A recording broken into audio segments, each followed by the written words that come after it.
Olá, eu sou a Patrícia Joe, jornalista advogada da Rádio Itatiaia, que em parceria com o Ministério Público de Minas Gerais, estamos lançando esse podcast Meu Ambiente, meu, seu, o nosso ambiente. Temos o objetivo de descomplicar, aprender, ensinar, falar um pouco sobre a preservação do nosso meio ambiente. Para começar, quinzenalmente, estarei com vocês, na companhia de vocês, na sua plataforma favorita e também pelo YouTube. Para começar esse podcast maravilhoso, Meu Ambiente, eu converso agora com o doutor, ele que é procurador-geral do Ministério Público de Minas Gerais, doutor Jarbas Soares Júnior. Olá, doutor, tudo bem? Olá, Patrícia. Prazer estar aqui com vocês. Falar um assunto que eu me dedico a ele há mais de 30 anos. Que alegria toda minha, viu? Muito prazer. Temos também as nossas convidadas, a Daniela Arbex, ela que é jornalista, é escritora, autora de diversos livros. Oi, Daniela, tudo bem? E Patrícia, prazer estar aqui hoje para a gente conversar sobre temas tão urgentes quanto o rompimento da barragem de Brumadinho, qual o nosso papel nisso tudo e principalmente sobre a construção da memória coletiva do Brasil para a busca da justiça. Antes de apresentar a nossa próxima convidada, eu quero só mostrar aqui o livro, gente, da Daniela Arbex, ela que escreveu o Arrastados, né? Onde ela catalogou aqui informações muito importantes a respeito da tragédia de Brumadinho, que aconteceu em 2019, né? Onde tivemos aí 272 vítimas dessa tragédia. E uma dessas vítimas era o irmão da Alexandra Andrade. Oi, Alexandra, que alegria receber você, que é a presidente da Associação dos Familiares, né, lá da barragem de Brumadinho. Não vou nem perguntar se está tudo bem, porque a emoção é remexida, né? Sim.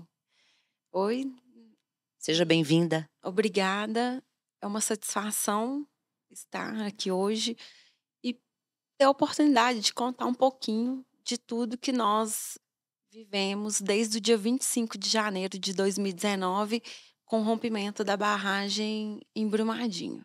E um pouquinho também da nossa luta, que tem a ver também com a questão ambiental, porque em Brumadinho o meio ambiente foi muito impactado, além, né, das perdas das 272 vítimas, onde tinham 2 grávidas. Exatamente. Prazer é todo nosso, a satisfação é nossa ter você aqui.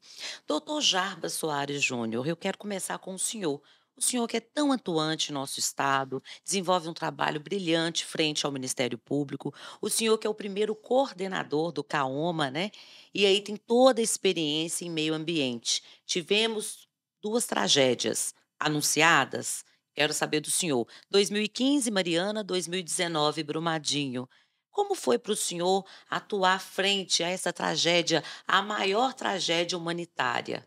Olha, Patrícia, o Minas Gerais, na sua história de séculos, vinculado à mineração, quando os bandeirantes chegaram aqui, em Mariana principalmente, já pisaram no minério e verificaram que estavam pisando em algo diferente.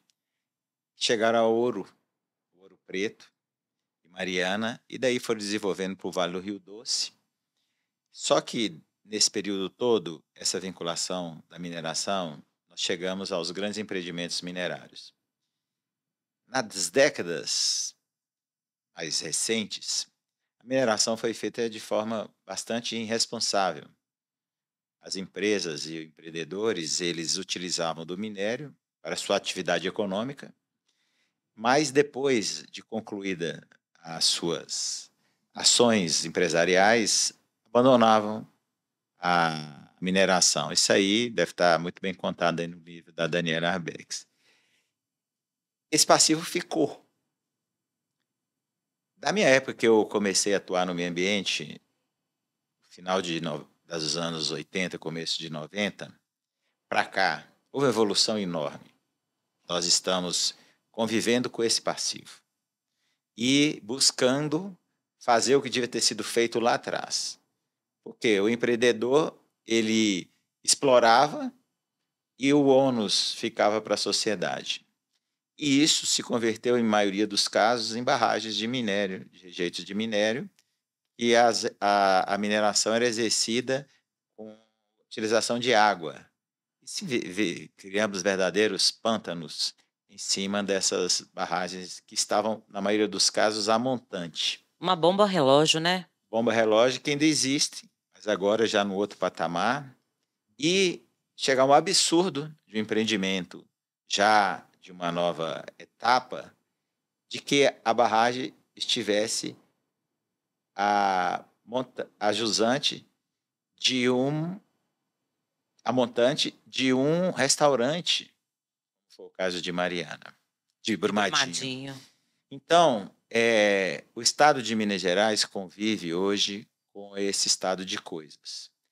As duas tragédias não foram as únicas, nós tivemos outras anteriores. A de 2015, em Mariana, foi gravíssima, do ponto de vista ambiental e humano também, porque uma vítima já é algo grave, claro. já é algo gravíssimo. Então, tivemos uma tragédia, crime ambiental da maior gravidade, que atingiu toda uma bacia hidrográfica. À época, ao meu juízo, as autoridades do Estado e da União agiram de forma muito equivocada. Muito equivocada, talvez no livro da Daniele, que eu ainda não li, ela conte um pouco disso. Uma das questões, apressaram muito para fazer um termo de compromisso de ajustamento de conduta, que se mostrava à época que não daria certo, e não deu.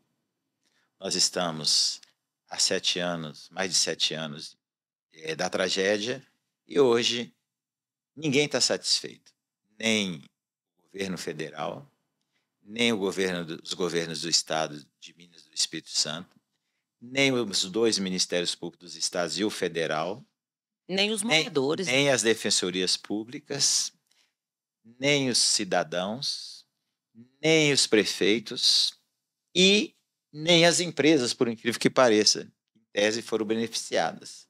Criaram uma fundação chamada Fundação Renova para terceirizar a responsabilidade. A ação penal não foi para frente e, nesse período, aconteceu a tragédia de Brumadinho, crime de Brumadinho, que vitimou 272 joias e mais duas nascituros, vamos assim dizer. Então, nós tivemos, em seguida, a tragédia de Mariana, a de Brumadinho, que se viu muito para não cometermos instituições públicas e órgãos públicos estatais os mesmos erros que cometemos. Aí eu estou dando no plural para ser erros do Estado. E o Acordo de Mariana nos inspirou a fazer algo melhor em Brumadinho. Nós sabíamos o tempo todo que o Acordo de Brumadinho não seria o ideal. Ideal seria uma condenação judicial rápida, que jamais aconteceria. Nós temos a experiência agora do processo criminal, que está na Justiça Federal, que mostra que os mecanismos processuais iriam prevalecer sobre a matéria de fundo. Nós fizemos um acordo, me lembro, no domingo, véspera do acordo, que nós estávamos refletindo todos os personagens da área do Ministério Público envolvidos e a Defensoria Pública, sabendo o que ia acontecer lá na frente. Mas o maior erro que nós poderíamos ter cometido era não ter feito aquele acordo, porque hoje nós estaremos igualzinho lá em Mariana. Pelo menos em Brumadinho nós temos uma perspectiva de execução desse acordo, que está acontecendo de certo modo. E nós sabíamos que fazer o acordo seria menos difícil e trabalhoso do que a execução. A execução seria muito mais difícil. O que nós estamos vivendo nesse momento da execução, que seria muito mais difícil. Mas a gente, na época, uma das reflexões que nós fizemos, executar uma sentença do Supremo Tribunal Federal daí 20 anos seria muito mais difícil, além do que dos 20 e tantos anos perdidos que ficariam. E o Acordo de Mariana nos ajudou a fazer o de Brumadinho, que não é o ideal seria se Deus voltasse, reconstituísse tudo, As vidas, né? as vidas e o meio ambiente. Mas nós também sabíamos que o acordo não seria tudo que nós queríamos, porque acordo é isso. É. Senão a empresa também ia falar, não, eu vou aguardar a decisão do Supremo Tribunal Federal e depois eu cumpro.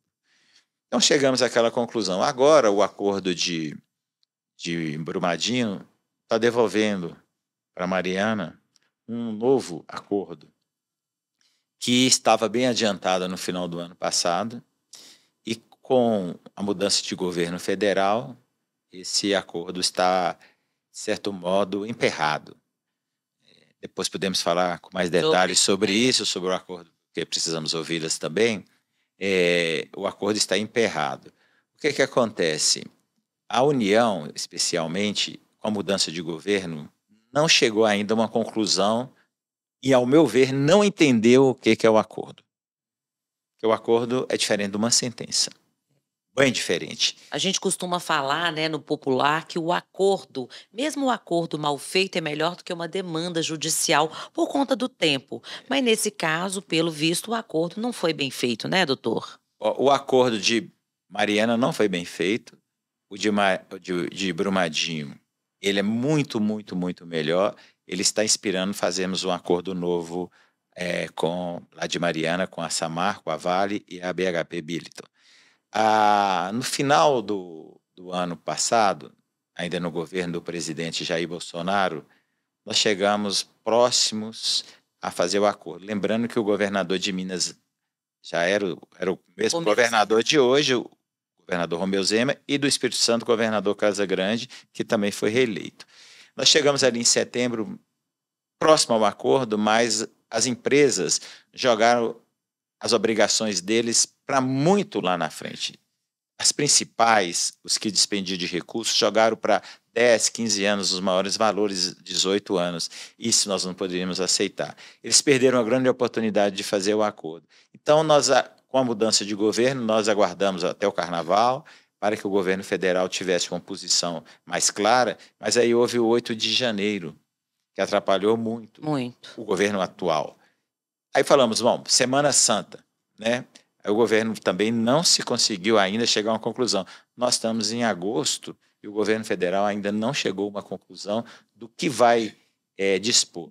Lembrando que a ação que está na mesa não é do governo federal, não existe ação do governo federal, é do Ministério Público Federal e algumas do Ministério Público dos Estados.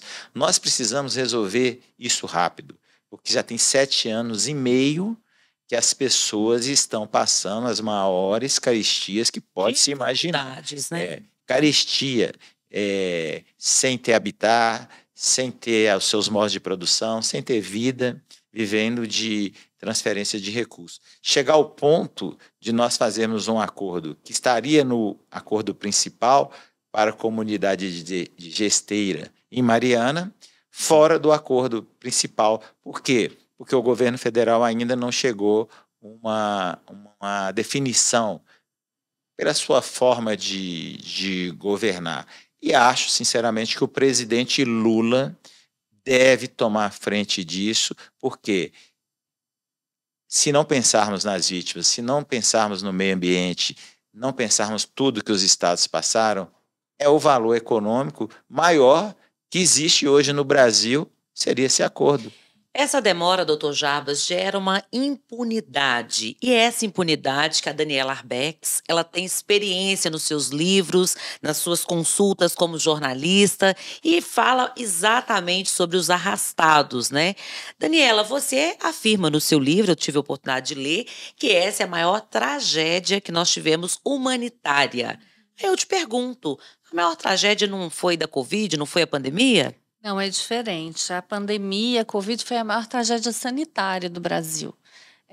O que aconteceu em Brumadinho é a maior tragédia humanitária e trabalhista. Eu evitei usar o nome de, apesar de ser o maior acidente de trabalho, porque fica parecendo que era algo que podia não ser evitado, né? Ou seja, um acidente é algo que não podia ser previsto. Nesse caso, não. A Vale sabia do risco e assumiu o risco. Tragédia anunciada, é isso? Uma tragédia absolutamente previsível e anunciada. E é importante, quando o doutor Jarbas estava falando, é importante a gente dizer que essa barragem se rompeu e ela estava desativada há 3 anos. Então, as pessoas que estão em casa podem falar, ué, mas como é que uma barragem desativada ela se rompe? Porque uma barragem ela só é efetivamente segura, e isso faz parte desse passivo que o doutor Jarbas falou, né? Da mineração em Minas Gerais, né? Ela só é efetivamente segura quando ela é descomissionada, quando ela é esvaziada. Então, a barragem estava sem receber rejeitos de mineração, novos rejeitos, mas ela estava com 12 milhões de metros cúbicos de rejeitos ali, numa barragem completamente insegura e que já tinha dado vários sinais de que ela se romperia. Inclusive, a Vale tinha informações privilegiadas de que isso aconteceria. Eu falo muito, para escrever um livro, para abraçar algumas causas, eu tenho que entender qual que é a minha função, qual que é o meu papel nisso, se eu posso ser útil nisso. E uma das coisas que me fez ter a convicção de que a história precisava ser contada, precisava ser narrada, foi a investigação do Ministério Público de Minas Gerais. Quando eu li a denúncia que foi feita, eu entendi que a Vale precisava ser responsabilizada, porque a gente está falando aqui de tragédias. Quais são as maiores tragédias do Brasil? Mariana, Brumadinho, o Ninho do Urubu. O Ninho do Urubu. O que elas têm em comum? Exatamente isso. Cominas. A impunidade, né? A falta de responsabilização. A impunidade, essa demora, né, Daniela? Exatamente, a falta de responsabilização. Não tem ninguém preso por essas tragédias. O crime compensa? Não, nunca, jamais. Esse é o nosso papel. O nosso papel, eu acho que quando a gente constrói a memória coletiva do Brasil, a gente está se direcionando para a busca da justiça, porque sem memória não há justiça. Então, por isso essas histórias precisam ser contadas. Se a gente pensar hoje, Boate Kiss, 10 anos depois, se a gente pensar que teve um tribunal do júri anulado, essa luta por justiça, a falta de justiça dói tanto quanto a morte. Às vezes dói até muito mais, né? Em Arrastados, qual foi a história que te comoveu mais, assim? O que você achou que faltou? Onde que você falou assim, não, eu tenho que parar até de redigir, de escrever, para dar aquela respirada, né? Para poder voltar. Qual foi a história que te comoveu mais? Eu acho que em Arrastados tudo é grandioso, né? Eu falo que é uma tragédia em escala industrial. Então, o número de mortos, o tamanho do sofrimento dessas pessoas, e uma das coisas que mais me impactou foi ver a qualidade das nossas instituições. Então, a gente vê o trabalho brilhante que o IML fez, que foi uma coisa assim totalmente fora da curva. Instituto Médico Legal. O Instituto Médico Legal, em Belo Horizonte, fez um trabalho assim brilhante, tão brilhante que definiu o título do livro. Porque as pessoas pensam que Arrastados é porque toda a vida foi tirada do lugar. Não, o nome do livro nasce dentro do IML. Eu cheguei no IML de Belo Horizonte para ficar um dia, eu fiquei 1 ano aqui. E aí, quando eu fui descobrir qual o trabalho que os legistas estavam fazendo para devolver a identidade para essas vítimas, para que as famílias pudessem viver esse processo de luto, eu fiquei muito impactada. E uma das descobertas mais importantes ali é que os legistas entenderam desde o primeiro dia que nenhuma das vítimas ia poder ser reconhecida pela cor da pele. Porque, em função do arrastamento, elas tinham perdido a camada superficial da pele, que dá coloração aos corpos pretos e brancos. Então, o subcutâneo, que é branco, ficou exposto. Então, eles entenderam que as pessoas não iam poder ser reconhecidas pela cor da pele. E aí eu entendi o seguinte, que simbolismo isso, essas pessoas ficaram iguais na morte. Então, Arrastados vem do simbolismo dessa descoberta dentro do IML. Muito boa explicação, viu, Daniela? Mas agora eu quero saber da Alexandra. A Alexandra teve um irmão, né? Você não é só presidente aí das famílias, como você é porta-voz dessas famílias, sentiu e sente a dor na pele. Como estão essas famílias hoje, inclusive a sua, Alexandra, com relação a essa tragédia anunciada em Brumadinho, principalmente em relação ao quesito saúde e moradia? Os familiares de vítimas estão, a maioria, adoecidos, fazem tratamento psicológico, psiquiatra, tomam medicamento. Então, assim, são coisas que antes do rompimento da barragem nunca tinha acontecido. Eu mesmo, desde que aconteceu o rompimento, eu fui a psicóloga, primeiro para saber como lidar com as minhas sobrinhas, que eram filhas do meu irmão, e com o meu filho, porque uma tinha 6 anos, a outra 10 e o meu filho 3. Eu falei assim, com adulto é mais fácil a gente conversar. Agora, com criança já é mais difícil. Então, eu queria saber como lidar com essa situação. A psicóloga conversou comigo. Teve também a questão de todo o sofrimento, porque a gente não imaginava que eles sairiam para trabalhar e não voltariam mais. Ou que estariam em suas casas, nas férias, descansando, sítio, né? Teve vítima também que estava no sítio. A tragédia foi no dia 25 de janeiro, né? Um período de férias mesmo para muitas pessoas, né? Sim, é.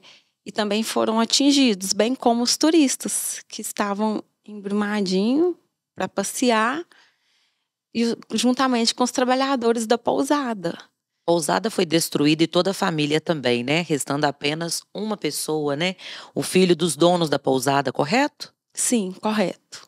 Ele perdeu os pais e o irmão mais novo, assim como a família da Helena Taliberti, que eram os turistas que estavam na pousada. Ela perdeu os 2 filhos, a nora grávida e o ex-marido.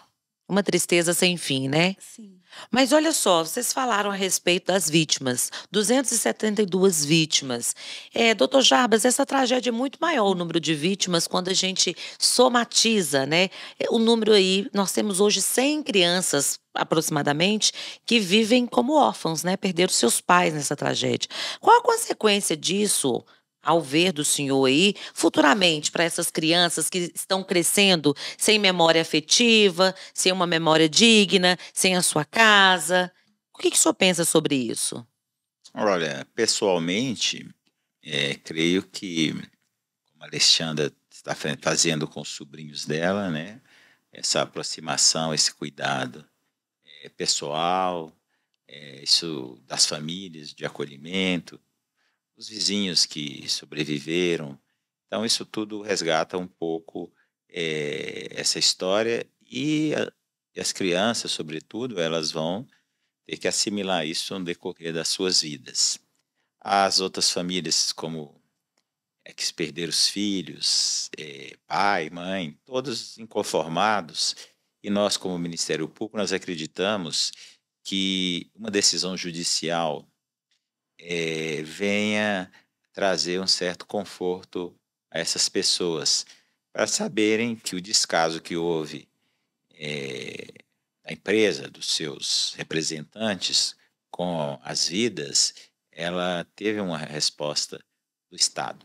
O Ministério Público ofereceu denúncia a 16 pessoas envolvidas e as 2 empresas, né? Hoje o resultado, ninguém preso.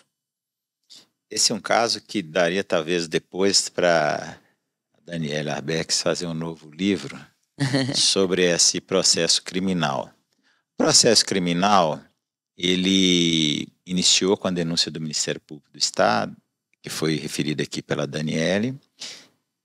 Os promotores indicaram aqueles que eles concluíram que foram os responsáveis por esse crime, e a denúncia foi para o foro que nós entendemos que é o competente, que é a Justiça Estadual de Brumadinho.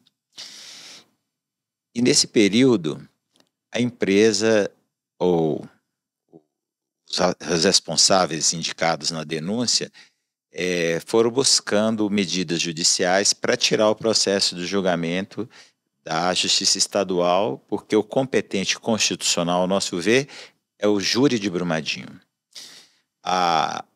Foi buscado essa tentativa no Tribunal de Justiça, não conseguiram, foram no Superior Tribunal de Justiça, conseguiram, uma votação por 5-0, deslocar o foro para a Justiça Federal. Nós recorremos para o Supremo Tribunal Federal, o ministro relator Edson Fachin chegou a dar um provimento garantindo o julgamento na Justiça de Brumadinho, mas depois o Supremo, por 3-1, decidiu que o caso devesse ser encaminhado para a Justiça Federal, onde está hoje. O que para nós parece muito difícil de assimilar, nós, promotores da área jurídica, é que uma denúncia que não tem titulado um crime federal, não tem, esteja sendo processado na Justiça Federal, para ser julgado pelo júri federal. O que nos causa surpresa? Porque quem diz qual crime que essas pessoas serão responsabilizadas ou responderão é o autor constitucional da ação penal, o Ministério Público. E isso, nos julgamentos, nós fizemos essa sustentação muito claramente, é o Ministério Público. Mas o Superior Tribunal de Justiça e depois o Supremo, do Superior por unanimidade no Supremo por 3-1, entendeu que na denúncia estavam embutidos crimes federais. Que o próprio Ministério Público Federal disse no Superior Tribunal de Justiça e no Supremo Tribunal Federal, no STF, que não havia crimes federais. Então, quem decidiu, no final, onde seria julgado e os crimes que eventualmente deveria responder foi a defesa. E agravando a situação dos acusados. Porque se você for acrescentar os crimes federais, vai agravar a situação dos acusados. Mas aí ganha tempo, né? Ganhando esse tempo todo. Tem essa questão do tempo e tem a questão que também me parece que a justiça estadual está mais familiarizada com crimes de júri. Hoje, se for fazermos um levantamento, tem 100 julgamentos de júri no estado. Na Justiça Federal, em 10 anos, não tem 100 julgamentos da Justiça Federal. Então, me parece que a defesa, que eu tenho que reconhecer o papel dela, é o papel do advogado, tem que defender o seu cliente da melhor forma possível, entregar todas as suas armas para a defesa, na verdade, vai trabalhar para que esse julgamento não chegue ao mérito. Não aconteça. Não aconteça, né? Eu falo sempre que o tempo da justiça definitivamente não é o tempo de quem precisa dela. Infelizmente, hoje. E a gente precisa mudar essa cultura. E é o que alimenta exatamente essa cultura de impunidade.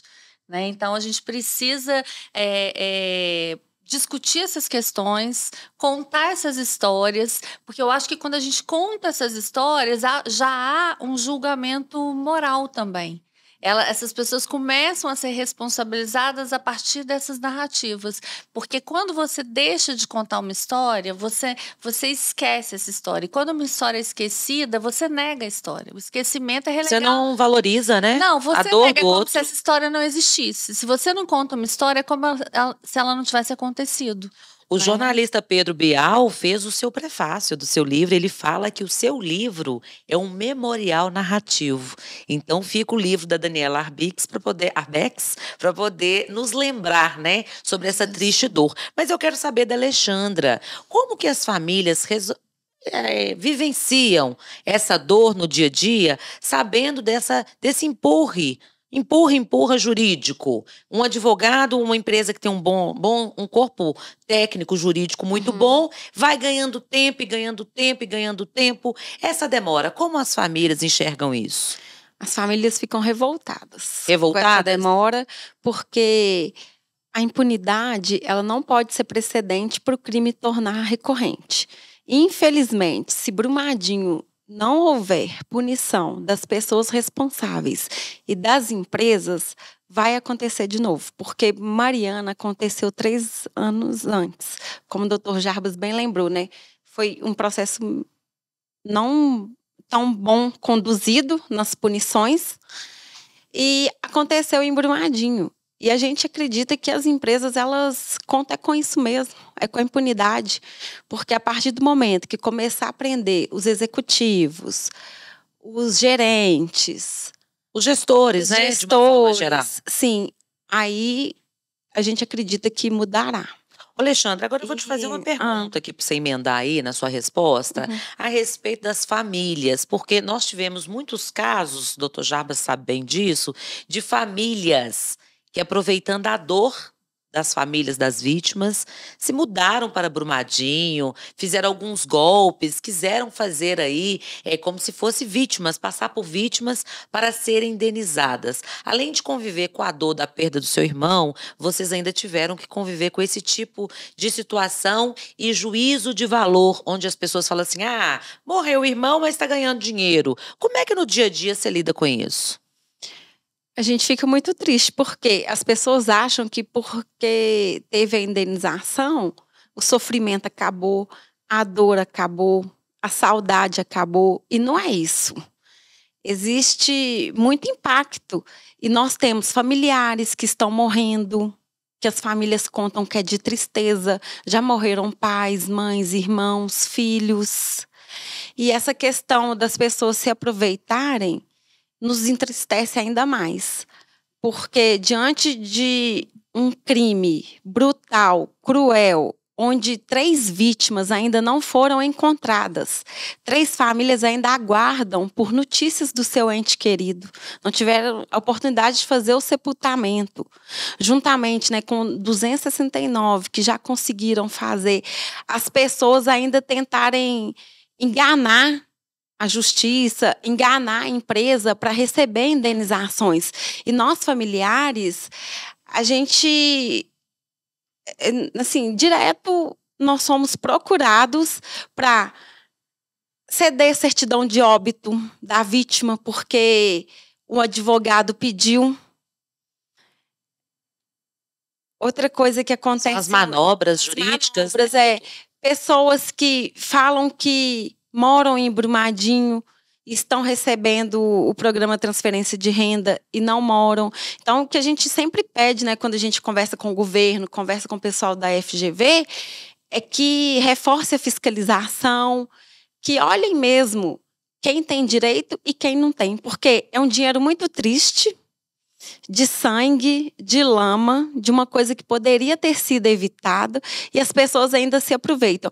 E também o acordo para os familiares, a gente sabe, que não vai trazer eles de volta, os nossos de volta, mas esse dinheiro ele tem que ser usado com muita responsabilidade, com muita transparência e que realmente chegue aos verdadeiros atingidos. A camisa da Alexandra mostra bem ali o rosto de cada uma das vítimas, E por trás dessa vítima tem o amor de alguém, Tem várias famílias. Nós estamos caminhando para o final do nosso podcast, mas eu quero saber da Daniela. Eu quero dar um spoiler aqui, porque tem livro sendo aí redigido, novo livro e lançado. Você pode falar um tiquinho pra gente, Dani?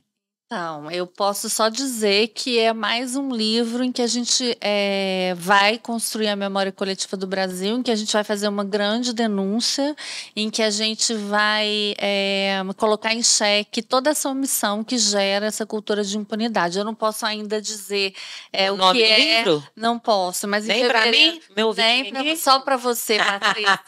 Mas em fevereiro a gente tem um livro novo aí que vai contar, que vai narrar uma história muito importante e que está esquecida. E eu já quero deixar aqui, inclusive para o nosso telespectador, o nosso ouvinte do Meu Ambiente, o meu, o seu, o nosso ambiente, o lançamento do livro aqui da Daniela Arbex, viu? Muito obrigada. Doutor Jarbas, eu quero finalizar com o senhor. Eu quero que o senhor fale para os nossos ouvintes internautas qual a situação atual dos processos hoje. O que nós podemos esperar? Bom, nós temos hoje 3 frentes. Uma é o processo criminal que está na Justiça Federal, que vai ser processado na Justiça Federal sem imputação de crime federal, porque o Ministério Público Federal ratificou a denúncia que o Ministério Público Estadual tinha feito e lá não tinha crimes federais. Então ele vai correr na Justiça Federal sem crime federal. Mas espero que o Poder Judiciário da União, a Justiça Federal, leve esse processo à sua conclusão e julgamento pelo Tribunal do Júri Federal. O que se alegava, entre outras coisas, mais no discurso inteligente da defesa, é que se fosse julgado em Brumadinho, as pessoas já estariam condenadas. Mas no Código de Processo Penal tem uma figura do desaforamento que a defesa poderia solicitar o que se fosse julgado, por exemplo, na comarca de Belo Horizonte, onde será julgado pela Justiça Federal. De outro lado, nós temos o processo de Mariana, que nós estamos ainda nessa negociação.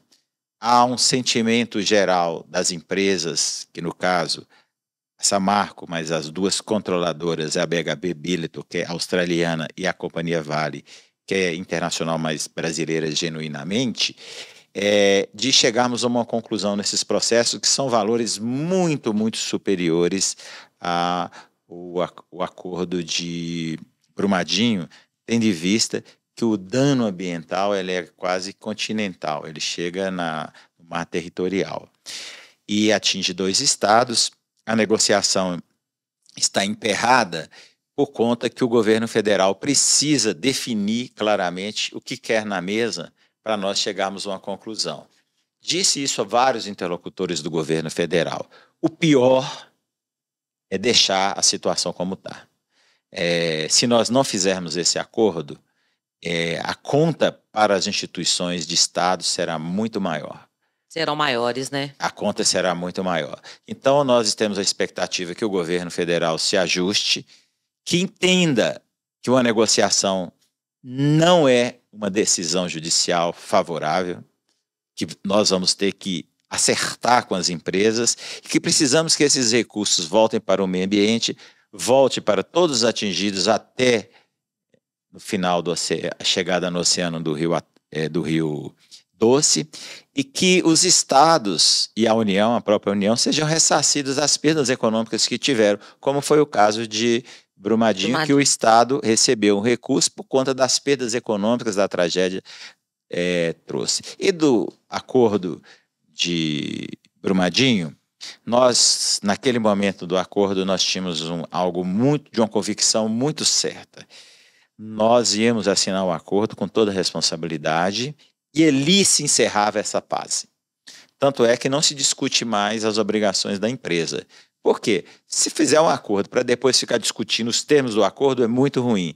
Nós sabíamos que a execução seria mais complexa, nós estamos vivendo isso, os promotores e as promotoras e os procuradores estão se dedicando a essa execução junto com o Estado de Minas Gerais e também com as vítimas, tentando o mínimo de restaurar a dignidade perdida e também a reparação ambiental, que ainda não veio. É um processo longo, nós sabemos que esse processo não será concluído tão rapidamente, mas nós pelo menos temos hoje recursos para garantir a sua execução. Agora nós temos que ter inteligência, sabedoria de saber aplicar esses recursos bem para que por exemplo, a comunidade da região 1, que é lá onde está incluído Brumadinho, sobretudo, essa é a principal para nós. E o compromisso número 1 nosso nem é com o meio ambiente, é com os atingidos. Enquanto os atingidos não forem devidamente contemplados frente a tudo que perderam, o acordo não terá validade para nós. Então, nós queremos recuperação do meio ambiente, o ressarcimento do Estado, e os recursos já estão chegando em várias regiões do Estado, beneficiando outras comunidades, mas, sobretudo, a mancha do atingimento do crime de Brumadinho, ela tem que ser atendida. Esse é o nosso esforço maior hoje. Muito bem. Reparação da dignidade da pessoa humana e restauração também do meio ambiente. Informações privilegiadas que você, querido internauta, conseguiu aqui com a gente no Meu Ambiente, o primeiro episódio de muitos que virão. Eu quero agradecer aqui a Daniela Arbex. Obrigada, Daniela. Eu que agradeço pela oportunidade da gente conversar sobre o que acontece no nosso estado. Prazer recebê-la, viu? Agradeço também imensamente a Alexandra Andrade, que é presidente da Associação das Famílias lá em Brumadinho. Recebo o meu abraço e a torcida para que saia logo este acordo, que tudo se resolva para amenizar essa mancha de sangue e de lama na sua alma. Obrigada. E eu também agradeço a oportunidade, mais uma vez, de falar um pouquinho da nossa luta por justiça, encontro, memória e não repetição.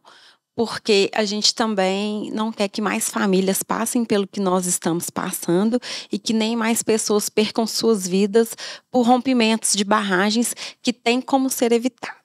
Porque as barragens, elas possuem monitoramentos, elas não são feitas para romper e elas não rompem da noite para o dia. Então, a gente pede, né, que as pessoas que têm o poder das decisões sejam éticos e evitem mortes por rompimento de barragem. Tá falado. Agradeço imensamente ao doutor Jarbas Soares Júnior, nosso anfitrião, nos recebeu tão bem aqui, que o senhor tenha muita sabedoria, muita força, saúde, para continuar brilhantemente o seu trabalho. Obrigado. É um ponto final que eu quero registrar aqui, porque a atuação das instituições não foi bem compreendida.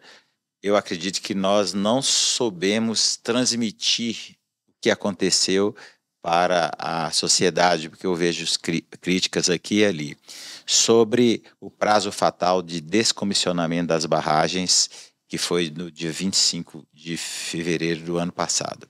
A Lei Mar de Lama, que foi gestada aqui pelos próprios membros do Ministério Público, que estavam acompanhando a tragédia de Mariana, e nós tínhamos um prazo fatal. E nós sabíamos que tínhamos um encontro marcado com essas empresas que ainda tinham barragens a montante no estado de Minas Gerais. Chegamos no prazo, algumas não tinham descomissionados, outras sim, e nós tínhamos algumas medidas que muitos cobravam do Ministério Público: fechar a empresa, punir. Só que isso poderia gerar uma consequência muito pior, que as barragens se transformarem em novas Brumadinhos. Nós entendemos que seria melhor nós estabelecermos um cronograma a partir dali, rígido, acompanhado por auditorias, que está acontecendo, e que as empresas pagassem uma multa, né? Foi uma compensação por dano moral coletivo, algo inédito no Brasil, sem precisar de propor uma ação civil sequer, sem precisar provocar o judiciário, algo em torno de 450 milhões que estão sendo revertido de volta para o estado de Minas Gerais. E é bom que registre para os críticos, que às vezes não fazem, mas preferem criticar, é que de lá para cá nós não tivemos nenhum problema. Quer dizer, a atuação foi inteligente, porque nós obrigamos as empresas a cumprir. E o fechamento dos empreendimentos poderia gerar um mal maior, uma nova enchente, levar essas barragens e vitimar tantas outras pessoas. Felizmente, hoje, nesse período, vários outros empreendimentos já foram descomissionados e nós estamos caminhando para a extinção definitiva de barragens a montante, com risco para a população que vive ali sem todas as informações. Então, inversamente do que alguns apregoam, as críticas, né? As críticas, a ação do Ministério Público com o Estado foi inteligente, porque, caso contrário, nós estaríamos em discussões judiciais intermináveis e com riscos para a população. Então, me parece que o caminho adotado foi o melhor que nós tínhamos que decidir naquela época. As ações já demonstraram, nesse período todo, que elas não resolvem os problemas. Excelente esclarecimento, doutor Jarbas. Muito obrigada, viu? Bom, gente, eu vou ficando por aqui, mas já te peço para compartilhar essas informações. Para você que quer nos assistir, nos ouvir, escolha a sua plataforma favorita e também pelo YouTube. Este é o Meu Ambiente, né? Um novo podcast em parceria do Ministério Público e da Rádio Itatiaia.